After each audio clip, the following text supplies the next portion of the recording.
Vande Mataram and very very good morning विद्यार्थी मित्रों. I hope you are very fine and healthy at home. Okay દીકરાઓ, ધોરણ 11 અને 12ના વિદ્યાર્થી મિત્રો, આપણે લાસ્ટ ટાઈમમાં વેપાર ખાતું કેટલું સરળ રીતે મસ્ત ટેકનિકથી આપણે સમજી લીધું. એન્ડ આઈ હોપ કે તમે દીકરાઓ એ તૈયાર કરી દીધું હશે, સરસ અક્ષરોથી લખી દીધું હશે. ઓકે દીકરાઓ, મેં તમને સ્ટાર્ટિંગમાં જ કહેલું કે જો વિદ્યાર્થી મિત્રો તમે વેપાર ખાતું, નફા નુકસાન ખાતું ને પાકું સરવૈયું આના જો તમે નમૂના તૈયાર કરી દીધા તો વાર્ષિક હિસાબ તમને સરળતાથી અને સહજતાથી તમે શીખી શકશો અને રમતા રમતા. અને જો વાર્ષિક હિસાબ દીકરા આવડી ગયા તો તમારો કોમર્સ એટલે કે એકાઉન્ટ 80% પાવરફુલ થઈ ગયું, સમજી લેવાનું દીકરાઓ. કારણ કે એકાઉન્ટમાં વાર્ષિક હિસાબો જ સૌથી ઇમ્પોર્ટન્ટ છે દીકરાઓ. અને વાર્ષિક હિસાબ ઉપર જો તમને કમાન્ડ આવી ગઈ દીકરાઓ ને તો ફ્યુચરમાં તમે બિઝનેસમાં પણ સારી રીતે તમે આગળ વધી શકશો. ઓકે દીકરાઓ, તો આજે આપણે સેકન્ડ કોષ્ટક એટલે કે નફા નુકસાન કોષ્ટક આજે શીખીશું દીકરાઓ, જે તમારે આ વિડીયો પૂરો થયા પછી સરસ અક્ષરોથી લખીને તૈયાર કરી દેવો. ઓકે દીકરાઓ, without wasting time let's start. ચાલો વિદ્યાર્થી મિત્રો, હવે આપણે તમારા નજર સમક્ષ જે કોષ્ટક છે નફા નુકસાન ખાતું એ આપણે સરસ રીતે સમજવાનો પ્રયત્ન કરીએ. ક્લિયર? તો લખવાનું પર ટાઇટલ તો દીકરાઓ તમે જાણો જ છો, શ્રી ખા જગ્યાનું તારીખ ખા જગ્યાના રોજ પૂરા થતા વર્ષનું દીકરાઓ, પૂરા થતા વર્ષનું નફા નુકસાન ખાતું. આ શબ્દ યાદ રાખવાનો. ઓકે, તો આ સૌથી અગત્યનો ટૉપિક છે. ઉધાર અને જમા બે બાજુ. હવે પહેલાં આપણે માત્ર ઉધાર બાજુની દીકરા આપણે વાત કરીએ, એટલે કે તમે સરસ રીતે સમજી શકો. ક્લિયર? ચાલો, હવે આપણે વેપાર ખાતામાં જમા સાઈડ પર જે કાચી ખોટ આવેલી તમે જોઈ હશે, તમે નોટબુકમાં જોઈ શકો. એ કાચી ખોટ પહેલાં અહીંયા લાવવાની. ક્લિયર? જો નીચે લખ્યું જે વેપાર ખાતેથી લાવ્યા, એટલે કે ડાબી સાઈડ હોય જમણી સાઈડ લાવવાનું અને જે જમણી સાઈડ હોય ડાબી સાઈડ લાવીશું. હવે હશે વહીવટી સંચાલનના ખર્ચા. ચાવી છે કવિતા ભા દાદા. ઓકે, કવિતા ભા પસ્ટે પણ એટલે પગાર. તો હવે આ જે શબ્દો છે કે એ પ્રમાણે જોઈએ. ક એટલે કે કરવેરા, વી એટલે વીમા પ્રીમિયમ, તા એટલે તા ટપાલ, ભા એટલે ભાડું, પ એટલે પગાર અને સ્ટે એટલે સ્ટેશનરી. તો કવિતા ભા 5 સ્ટે કાં તો પસ્ટે. ચાલો, કવિતા ભા પસ્ટે. તો કવિતા ભા, હવે આંખો બંધ કરીને 2 વખત બોલો, કવિતા ભા પસ્ટે, કવિતા ભા પસ્ટે. તો ક એટલે દીકરાઓ ચલો બોલો હવે. ક એટલે કરવેરા, વી એટલે વીમા પ્રીમિયમ, તા એટલે તા ટપાલ, ભા એટલે ભાડું, પ એટલે પગાર અને સ્ટે એટલે સ્ટેશનરી છપાવવાની. ક્લિયર? તો આ પહેલો નંબર આપણો અહીંયા પૂરો. આ પહેલો પોઈન્ટ. બીજો પોઈન્ટ જોઈએ, વેચાણ વિતરણ ખર્ચા. એની ચાવી છે દીકરાઓ મૂ. મૂ એટલે ખબર છે ને? જવું.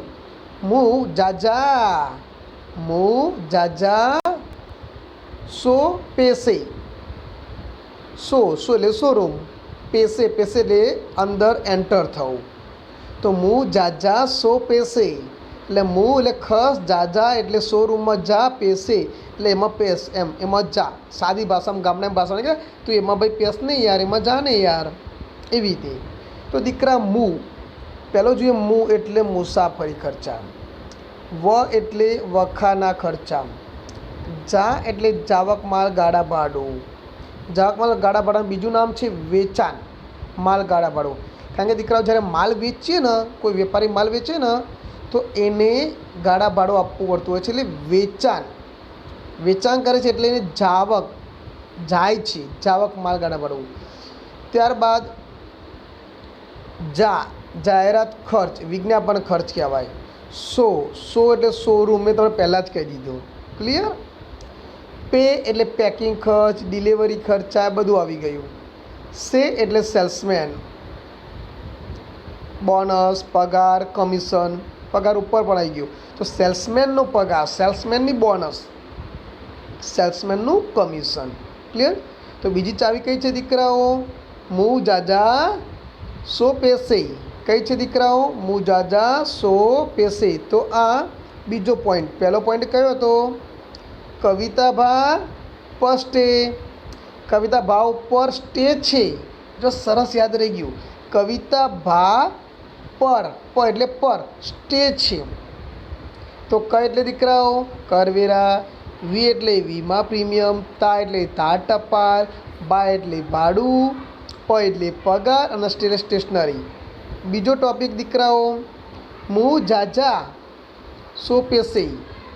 હવે બંને આપણે શું કરીએ? કમ્બાઈન્ડ કરીએ. તો કવિતા ભા પર સ્ટે છે, મું જાજા સો રૂમમાં પેસ. હવે કેવી ટેકનિક બની ગઈ? કવિતા ભા પર સ્ટે છે, મું જાજા સો રૂમમાં પેસે. ક્લિયર? યાદ રહી ગઈ દીકરાઓ? અરે વાહ. નંબર 3 જોઈએ, નાણાકીય ખર્ચાઓ. એની ચાવી જોઈએ. બે મુઓ કાલી. આ એક રીતની આપણે કહેતા કે તું ગાળ બોલે છે, તે એક રીતના જુબાન છે. બે મુઆ કાલી. તો બે એટલે બેટા બેંક ચાર્જીસ. બરાબર? બે. હવે બે મુઆ એટલે બે વખત બેંક છે દીકરા. જો બેંક ચાર્જીસ અને બેંક કમિશન. હવે ખબર પડી? એટલે બે છે બેંક ચાર્જીસ. પણ મું એટલે મૂડી પર વ્યાજ. મું એટલે મૂડી પર વ્યાજ. ઓ એટલે ઓડિટ ફી. ઓડિટ ફી એટલે દીકરાઓ જ્યારે આપણે હિસાબો ઓડિટરની, ઓડિટર એટલે કે જે સીએના હાથ નીચે કામ કરે છે, જે ઓડિટ કરે છે, એના માટે આપણે ફી ભરવી પડતી હોય છે, એને ઓડિટ ફી કહેવાય. કા એટલે કાનૂની ખર્ચા. ક્લિયર? લી એટલે લીધેલી લોન, લીધેલી લોન. અને બીઓડી બેંક ઓફ બરોડાનું એટલે બેંક ઓફ બીઓડી એટલે બેંક ઓવરડ્રાફ્ટ, બેંક ઓવરડ્રાફ્ટનું વ્યાજ. બરાબર દીકરાઓ? હવે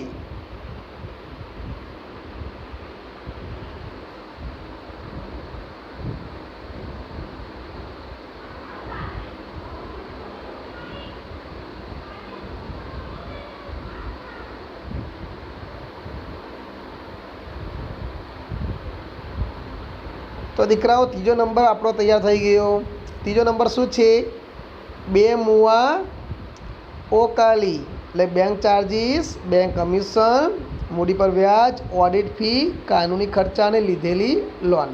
ક્લિયર? નંબર 4 જોઈએ. પરચુરણ ખર્ચ પણ ઉપર આવી શક્યો. પરચુરણ ખર્ચ પણ આવે. હવે જુઓ એક્સ્ટ્રા કયા કયા છે આપણે જોઈએ.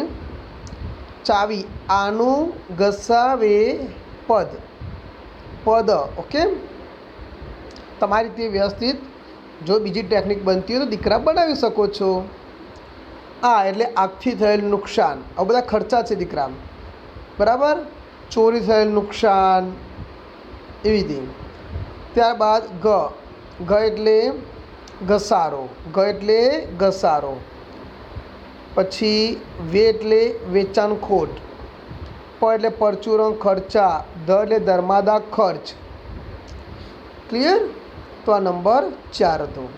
હવે દીકરાઓ બહુ ઇમ્પોર્ટન્ટ ટૉપિક છે, સમજજો. હવે નીચે એક ફોર્મ્યુલા મૂકી છે.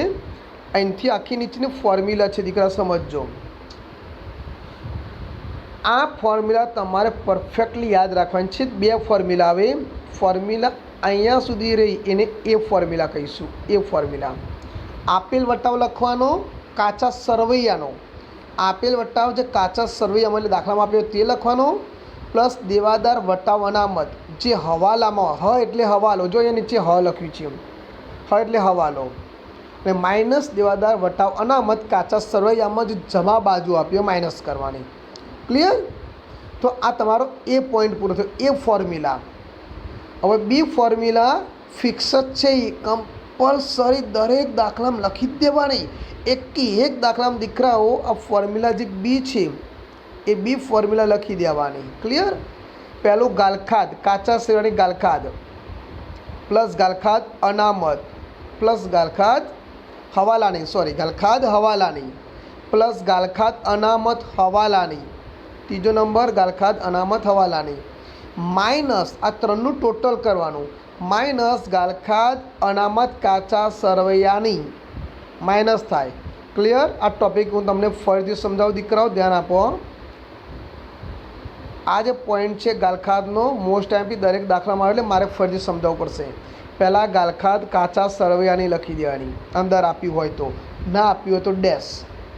પછી ગાલખાદ હવાલાની આપ્યું હોય તો પ્લસ કરવાની, ના આપ્યું તો ડેશ. પ્લસ ગાલખાદ અનામત હવાલાની, તો આ ત્રણ એન્ટ્રીઓ આપણે પ્લસ કરીશું. અને માઇનસ ગાલખાદ અનામત કાચા સરવૈયામાં જમા બાજુ છે એ માઇનસ કરીશું. ક્લિયર? તો ટૂંકમાં આપણે જઈએ તો દીકરા ઉધાર બાજુ કેટલા ટોપિક થયા? ટોટલી આપણે દેવાદાર વટાવ અનામતનો 5મો આપી દઈએ અને ગાલખાદનો 6 ટોપિક થયા. તો 6 ટોપિક તમારે યાદ કરવાના છે. ક્લિયર? અને નોટબુકમાં સરસ રીતે લખી દેજો. અને જે છેલ્લે આપણે ટોટલ મારીશું અને રકમ ખૂટે તો ચોખ્ખો નફો કહેવાય. તો ચોખ્ખો નફો શોધવો હોય તો શું બનાવવું પડે દીકરા ખબર છે? નફા નુકસાન ખાતું. શું બનાવવું પડે? નફા નુકસાન ખાતું. અને કાચો નફો શોધવો હોય તો વેપાર ખાતું. ક્લિયર? નાવ હવે આપણે દીકરાઓ જમા બાજુની વાત કરીએ. જમા બાજુ જે રીતે ઉધા બાજુ કાચી ખોટ આગળ લાવ્યા એ રીતે જમા બાજુ કાચો નફો વેપાર ખાતેથી આગળ લાવવાનો. ક્લિયર? પહેલો ટોપિક. હવે ચાવી પ્રમાણે આપણે જોવા જઈએ તો આમાં થોડો મેં સુધારો કર્યો છે દીકરાઓ. ઓકે, તો જોજો બરાબર. રોઉ ગાઉ, રોઉ ગાઉ 2. તો રોઉ ગાઉ કેટલા થયા દીકરાઓ? 2 થયા. રોઉ ગાઉ 2 બરાબર.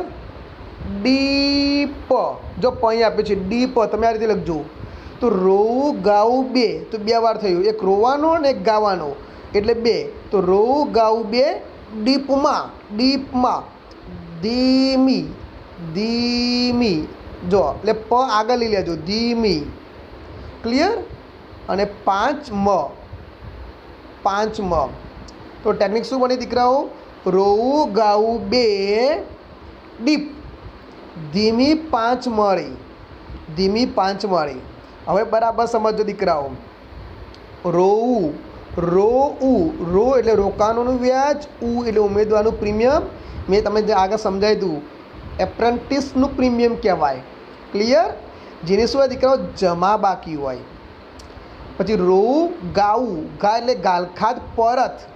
જો ગાલખાદ છે ને અહીંયા ઉધાર બાજુ હોય, તમે ઉધાર બાજુ નીચે જોઈએ ગાલખાદ ઉધાર બાજુ હોય, પણ જ્યારે ગાલખાદ પરત જમા બાજુ હોય. ક્લિયર? માટે મેં તમને આ વિડીયો પહેલાં શું કહી દઉં કે તમે ઉધાર બાકી જમા બાકીનો વિડીયો ખાસ જોજો અને બાકીઓ તૈયાર કરી દેજો દીકરાઓ. ક્લિયર? યાદ આવ્યું? હવે ગાલખાદ પરત ગાઉ, ઉ એટલે ઉપાડ પર વ્યાજ. હવે ઉપાડ પર વ્યાજ જમા બાજુ હોય અને મૂડી પર વ્યાજ દીકરા કઈ બાજુ હોય? ઉધાર બાજુ હોય. મૂડી પર વ્યાજ કઈ બાજુ હોય? મૂડી પર વ્યાજ ઉધાર બાજુ અને ઉપાડ પર વ્યાજ જમા બાજુ. ક્લિયર? ત્યારબાદ બેંક વ્યાજ, 2 એટલે બેંક વ્યાજ. પછી ડી એટલે ડિવિડન્ડ અને પ એટલે પસ્તીનું વેચાણ. તમે ગોઠવી દેજો નોટબુકમાં લખો એટલે બરાબર. હવે ધીમી, ધી એટલે ધીરેલી, એટલે જેને આપેલી લોનનું વ્યાજ કહેવાય. આપેલી લોનનું વ્યાજ ધીરેલી. અને મી એટલે મિલકત વેચાણની ઉપજ, જે મિલકતની વેચાણ ઉપજ થઈ હોય તે. ક્લિયર? નફો જેને કહી શકાય દીકરા. હવે પરચુરણ આવક, પ એટલે પરચુરણ આવક. અને મળેલ, તો મળેલમાં જો મળેલ કમિશન, મળેલ ભાડું, મળેલ દલાલી, મળેલ આડત, મળેલ વટાવ. વટાવની અંદર ફોર્મ્યુલા સામેવાળાની જેમ જે આપણે અહીંયા હતી ને આપેલ વટાવની એના જેમ જ શું આવશે દીકરાઓ? તો મળેલ વટાવ કાચા સરવૈયાનો પ્લસ લેણદાર વટાવ અનામત હવાલાનો અને માઇનસ લેણદાર વટાવ અનામત કાચા સરવૈયાનો. ક્લિયર? નોંધ, જો સરવાળો માઇનસમાં આવે દીકરાઓ, તમે સરવાળો કર્યો કદાચ, બરાબર, રકમ માઇનસમાં આવી, કોઈ પણ રકમ અહીંયા તમે ધારો કે અહીંયા કરતા હોય કે પછી તમે અહીંયા કરતા હોય, કોઈ પણ જવાબ માઇનસમાં આવે ત્યારે ઇનર કોલમમાં દર્શાવી બંધ કરી દેવું. અને જો અહીંયા માઇનસ આવે તો ઉધાર બાજુ લઈ જવાય અને અહીંયા માઇનસ આવે તો જમા બાજુ લઈ જવાય. ક્લિયર? પણ એ આપણે જ્યારે દાખલો ક્લાસમાં કરીશું એટલે તમને પ્રેક્ટિકલી ખ્યાલ આવી જશે. ક્લિયર દીકરાઓ? હવે સૌથી ઇમ્પોર્ટન્ટ, જમા બાજુ રકમ ખૂટે તો તમારે શું સમજવાનું? ચોખ્ખી ખૂટ. અને ઉધાર બાજુ ખૂટે તો ચોખ્ખો નફો. ક્લિયર? તો દીકરાઓ આપણે આમાં કેટલા પોઈન્ટ શીખ્યા? યાદ આવ્યું? ઉધાર બાજુ જોવા જઈએ તો પહેલો કવિતા ભા પર સ્ટેજ છે, મું જાજા શોરૂમમાં પેશ, બે મુવા કાલી, બરાબર.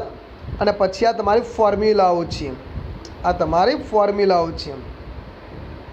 હવે જમા બાજુ જોઈએ તો રોવું ગાવું બે, ડીપ ધીમી 5 મળે, બરાબર. અને અહીંયા લેણદારની ટેકનિક. તો આઈ હોપ કે દીકરાઓ હું આશા રાખું છું કે તમે સરસ રીતે આ કોષ્ટક સમજી ગયા છો દીકરાઓ. ક્લિયર?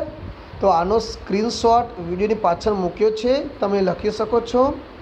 અને દીકરાઓ સરસ રીતે વેપાર ખાતું, નફા નુકસાન ખાતું અને આવતા વિડીયોમાં પાકું સરવૈયું, આ 3 કોષ્ટક પાક્કા કહી દો, જેથી તમને એન્ટ્રી જોઈને જ ખબર પડે કે કઈ એન્ટ્રી ક્યાં આવે છે. ક્લિયર દીકરાઓ?